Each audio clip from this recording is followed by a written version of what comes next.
الحمدللہ رب العالمین والصلاة والسلام علی رسولہ الکریم۔ محترم حضرات، یہ نکاح کی مجلس ہے۔ حضرت نبی پاک صلی اللہ علیہ وسلم نے نکاح فرمایا تو بڑی عظیم سنت ہے، اور نبی پاک علیہ السلام کی سنت کی نیت سے کوئی عمل کرنا بہت برکت اور بہت ہی خیر کا باعث ہوتا ہے۔ دیکھو، نکاح میں حق سبحانہ و تعالیٰ نے کلام پاک میں اور نبی پاک کے سامنے احادیث پاک میں اس کی رغبت دلائی۔ حالانکہ جیسے آدمی کو بھوک لگتی ہے، پیاس لگتی ہے، تو روٹی اور پانی خود تلش کر لیتا ہے۔ اس کی رغبت دلانے کی ضرورت نہیں پڑتی ہے کہ بھوک لگی تو روٹی کھا لے، پیاس لگی تو پانی پی لے، پانی میں فائدے ہے، روٹی میں فائدے ہے۔ اس کی فطرت کی مانگ ہے کہ بھوک لگے تو روٹی تلاش کرے، پیاس لگے تو پانی تلاش کرے۔ اس کی ترغیب کی کوئی ضرورت نہیں ہے، لیکن حق سبحانہ و تعالیٰ نے کلام پاک میں منکحوا کہہ کے رغبت دلائی کہ نکاح پڑھو۔ اگر تمہارے پاس کوئی نفقہ نہیں ہے، کوئی مال نہیں ہے، اور عفت کی نیت سے نکاح کرو گے تو میں مدد کروں گا، تم کو تونگری عطا فرماؤں گا۔ اس حضرت عمر نے فرمایا کہ اگر مالداری چاہیے، تونگری چاہیے، محتاجی کو دور کرنا ہو تو نکاح پڑھو۔ ابوبکر صدیق رضی اللہ تعالیٰ کا بھی قول ہے کہ اگر تمہیں دنیاوی بھلائی چاہیے تو دنیاوی بھلائی بھی کیا ہے، نکاح میں ہے، تونگری ملے گی۔ تو خیر اللہ نے رغبت دلائی، اور ایسی چیز کی تو ترغیب ہوتی نہیں، اس بنا پر رغبت دلائی کہ اللہ کے رسول صلی اللہ علیہ وسلم کے زمانے میں ایسے چند صحابہ نیک نیتی سے جمع ہو گئے کہ ہم تو وہ کام کریں گے جو آپ صلی اللہ علیہ وسلم نے کیا زندگی پر۔ اس کے بعد انہوں نے سوچا کہ آپ تو نبی ہے، بخشے بخشائے ہیں، اونچے مقام پر ہے، وہاں کہاں ہم پہنچ سکتے ہیں، اپنے ذوق کے اعتبار سے کچھ کریں۔ تو کسی نے کہا کہ میں تو روزے سے دلچسپی رکھتا ہوں، روزہ ہی رکھتا رہوں گا زندگی بھر۔ ایک اور نے کہا کہ مجھے نماز سے دلچسپی ہے، شوق ہے، ذوق ہے، تو میں نماز ہی پڑھتا رہوں گا۔ تو تیسرے نے کہا کہ میں نکاح نہیں پڑھوں گا، اعتزل النساء، عورتوں سے ایک طرف رہوں گا۔ نبی پاک صلی اللہ علیہ وسلم کو یہ بات پتہ چلی۔ ان لوگوں نے تو نیک نیتی سے یہ کہا کہ ہمیں کیا دنیا کے جھنجھٹ، نکاح پڑھنا، بچے، نان نبکے، اڑوس پڑوس، رشتے، اس سے اچھا کہ اللہ کے ہو جائے، منقطع ہو جائے دنیا سے۔ تو ایسا نظریہ پیدا ہونے لگا کہ کھری دینداری ہے کہ لوگوں سے الگ تھلگ، تمدنی زندگی چھوڑ دے، آئلی زندگی چھوڑ دے۔ تو پھر آپ سب نے ان کو جمع کر کے کہا کہ تم نے ایسا ایسا مشورہ کیا؟ جی ہاں یا رسول اللہ۔ آپ علیہ السلام نے فرمایا کہ انا اتقاکم للہ، سب سے زیادہ متقی میں ہوں، اور سب سے زیادہ اللہ سے خوف میرے اندر ہے، لیکن میں تو نکاح پڑھتا ہوں۔ یہ تقویٰ کے خلاف نہیں، اور یہ خشیت الہی کے خلاف نہیں، اور یہ دینداری کے خلاف نہیں، بلکہ اعلیٰ درجے کی دینداری پیدا ہوگی۔ جیسے ہم پڑھتے ہیں کہ ایک آدمی ایک فرض ادا کرے، تو فرض کا ثواب کتنا ہے؟ پوری زندگی نفل پڑھے تو اب اس کا مقابلہ نہ ہو۔ اب نکاح کے بعد کچھ فرائض آتے ہیں۔ اب جب فرائض نکاح کے بعد آئیں گے، بہت سارے فرائض ہیں، حقوق ہے، اڑوس کے، پڑوس کے، بچوں کے، وراثت کے، یہ کتنے فرائض کا ادا کرنے کا موقع ملے گا۔ نکاح کے بغیر تو کچھ بھی نہیں، انقطاع الناس۔ آپ علیہ السلام نے فرمایا کہ وہ آدمی جو تمدنی زندگی گزارتا ہے، یخالط الناس ہے، لوگوں سے خلط ملط کرتا ہے اور مزاج کے خلاف حالات کو برداشت کر لیتا ہے، وہ آدمی اس سے کروڑوں گنا قیمتی ہے جو ایک طرف رہ کے صرف اللہ اللہ کرتا ہے۔ یہ تو ہم نے اپنے طور پر طے کیا ہے کہ بزرگی اسے کہا کہ بس لوگوں سے ایک طرف ہو جانے کا اور صرف اللہ اللہ کرنے کا، لوگوں کے طرف سے مزاج کے خلاف احوال برداشت کرنا، پھر بھی دینداری نہ چھوڑنا۔ سارے علیہ السلام نے جس طرح کے ہم کو احکام دیے آئینی زندگی کے، اس کو گزارنے سے ابجیت میں اضافہ ہوتا ہے، بندگیت میں اضافہ ہوتا ہے۔ چنانچہ نبی پاک صلی اللہ علیہ وسلم کیا معاشر الشباب، اے نوجوانوں کی جماعت، اگر تمہارے اندر طاقت ہے نان نبکہ برداشت کرنے کے لیے نکاح پڑھ لو، نکاح پڑھ لو۔ فَإِنَّهُ أَغَضُّ لِلْبَصَرِ وَأَحْسَنُ لِلْفَرْجِ، تمہارے اندر کیا ہے، آنکھوں میں ایمانداری آئے گی، شرمگاہ میں ایمانداری آئے گی، بدن میں ایمانداری آئے گی، نورانیت پیدا ہوگی، اور بہت ساری چیزیں آپ علیہ السلام نے فرمایا۔ اور اگر طاقت نہیں ہے تو روزہ رکھو۔ پھر فرمایا کہ روزے سے کیا ہے، شہوت ٹوٹے گی تو کنٹرول میں رہے گا۔ تو دیکھو آپ علیہ السلام نے رغبت دلائی، قرآن میں رغبت دلائی، تو نکاح بہت بڑا عمل ہے، اس سے آئینی زندگی بنتی ہے۔ دوسری بات، یہ سماج جو بنتا ہے وہ انسانوں کے افراد سے بنتا ہے۔ اب نکاح کا سلسلہ نہ ہو تو پھر سپلائی کیسے ہو انسان سماج کی تشکیل کے لیے؟ جیسے بچے میں اینٹیں بنتی ہیں تو مکان وجود میں آتے ہیں، اگر بچے سے اینٹیں بننا بند ہو جائے تو مکان کیسے وجود میں آئے؟ مکان کے لیے اینٹیں چاہیے، لیکن اینٹیں بھی کیا ہے، میٹھے پانی کی ہو، مضبوط ہو، کمزور نہ ہو تو مضبوط عمارت قائم ہوگی۔ اسی طرح مرد و زن کے اختلاط سے شادی کے بعد جو اولاد پیدا ہوتی ہے، تربیت الاولاد کتنی بڑی نیکی، ایک آدمی اپنے بچے کو تربیت دیتا ہے، بہت بڑی نیکی ہے۔ رات بھر وہ نماز پڑھے، ایک باپ بچے کی تربیت کر رہا ہے تو اس کا ثواب بڑھ جائے گا، اس کا ثواب کیا ہے، بڑھ جائے۔ اب بچے پیدا ہوں گے تو اس کو تربیت کی فضیلت میسر ہوگی مرد و زن کو، کیونکہ ماں کی گود سب سے پہلا مدرسہ ہے۔ اس لیے قرآن نبی پاک صلی اللہ علیہ وسلم نے نکاح کے خطبے کے اندر جو آیتیں پڑھی، ان تمام آیتوں کے اندر کیا ہے، دو چیزوں کا تذکرہ ہے۔ یا ایھا الناس اتقوا ربکم الذی خلقکم من نفس واحدہ، اے انسانوں اس اللہ سے ڈرو۔ دیکھو در کی تعلیم کی آیت فٹ کرتی کہ عورت میں خوف خدا ہوگا تو پھک پھک کے چلے گا تو بچے پر اثر پڑے گا، اور زبان جو ہے آزادی کے ساتھ چلاتا ہے بچے پر اسی کا اثر پڑتا ہے۔ تو ایک آیت یہ فیس کہ یا ایھا الذین آمنوا اتقوا اللہ وقولوا قولا سدیدا یصلح لکم اعمالکم ویغفر لکم ذنوبکم، اے ایمان والو اور اے مومنو، اگر کھڑے متقی بننا چاہتے ہو تو اللہ سے ڈر کے زبان کنٹرول میں رکھنا، بولنے سے پہلے سوچ لینا کہ اس کا منفی اثر پڑتا ہے کہ نہیں بچے پر۔ چنانچہ بچہ وہی بولتا ہے جو گھر میں اپنی گویائی کا جو زمانہ ہے اس سے پہلے آپس میں گھر کے افراد بولتے تھے۔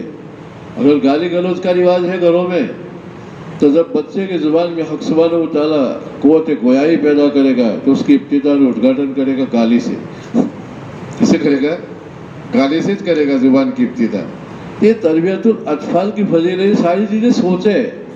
تو نکاح خالی ایسا نہیں کہ نکاح تو قبل تھا، اس کے پیچھے کتنی ساری ذمہ داریاں، اور ساری ذمہ داریاں اللہ کا تقرب پیدا کرنے کے لیے، جنت میں جانے کے راستے طے کرنے کے لیے۔ اور سب سے بڑی بات یہ ہے کہ اللہ کا حکم پورا کر رہا ہوں۔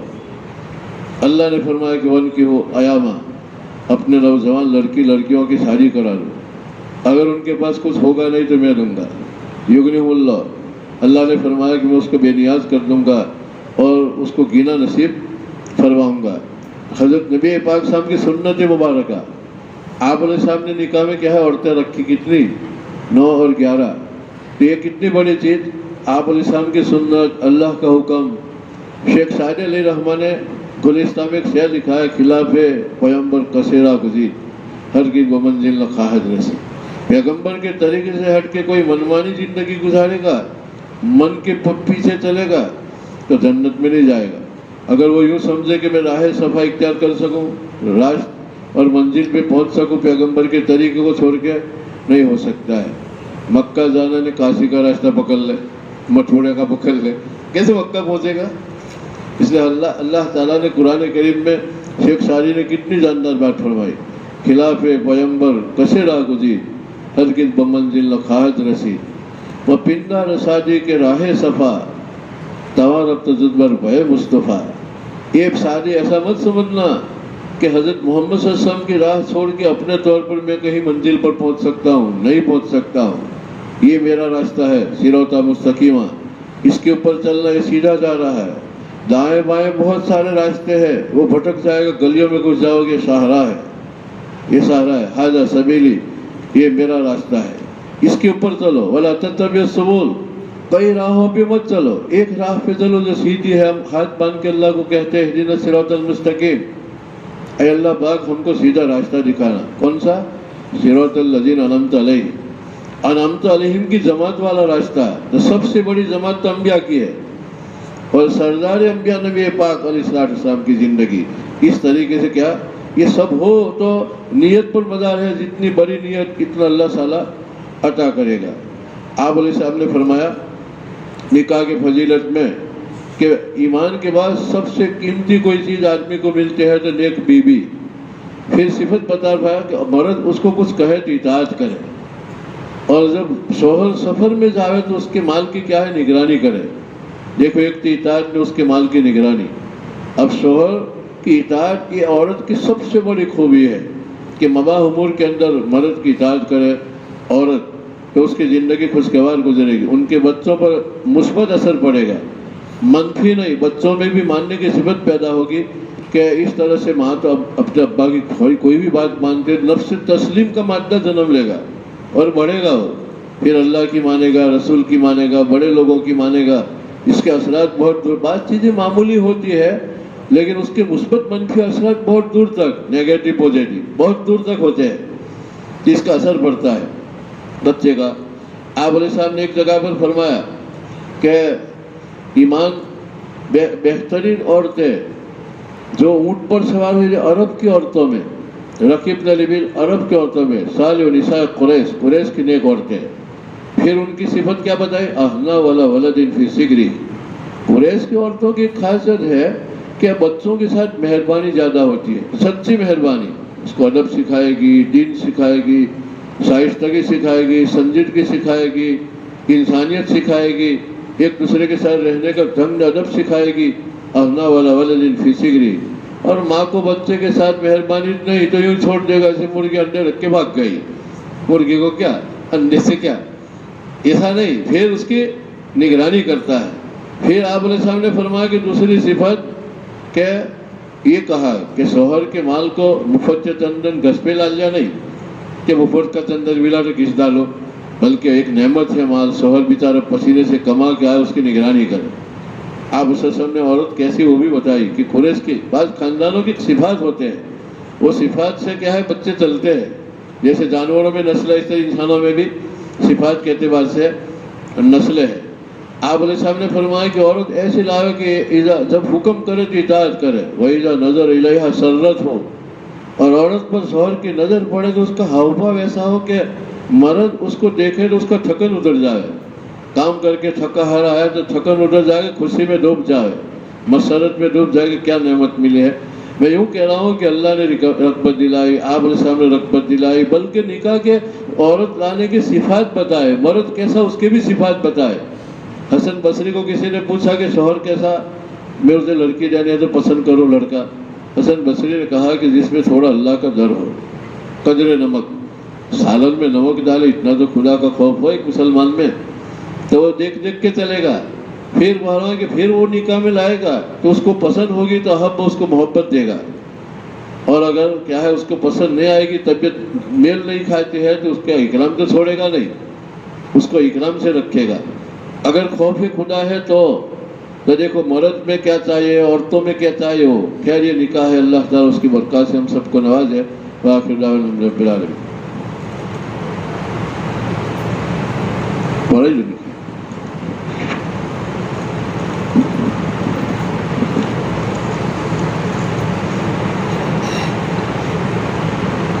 اسد موسیٰ عبداللہ پٹیل، دلہن صالحہ شبیر محمد، وکیل کون؟ پٹیل شبیر محمد۔ اچھا، پٹیل صالحہ شبیر محمد، آپ کی لڑکی نکاح پڑھانے کی اجازت دی، پڑھا دو۔ گواہ انس اور ولی ابراہیم، برابر ہمیں۔ بسم اللہ الرحمن الرحیم۔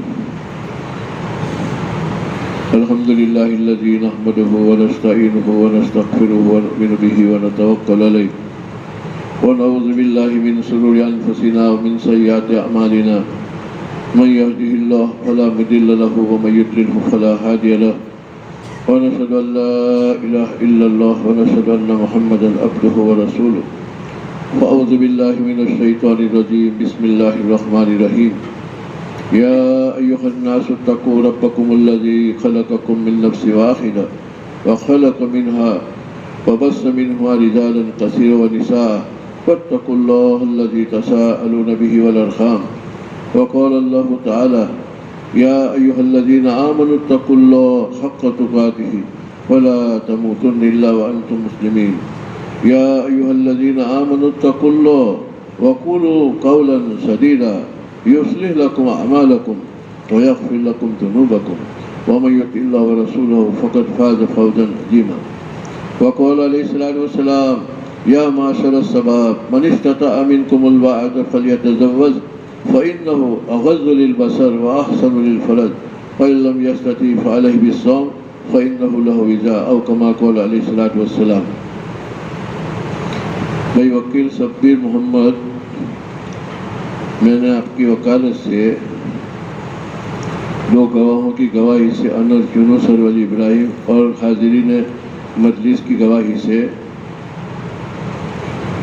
10,000 نقد مہر کے عوض میں آپ کی لڑکی صالحہ شبیر محمد کو آپ کی نکاح میں دی، اسد موسیٰ عبداللہ پٹیل کی نکاح میں دی.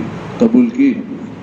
نکحتها قبلتها بارک اللہ لک بارک علیکما جمع بینکما بالخیر.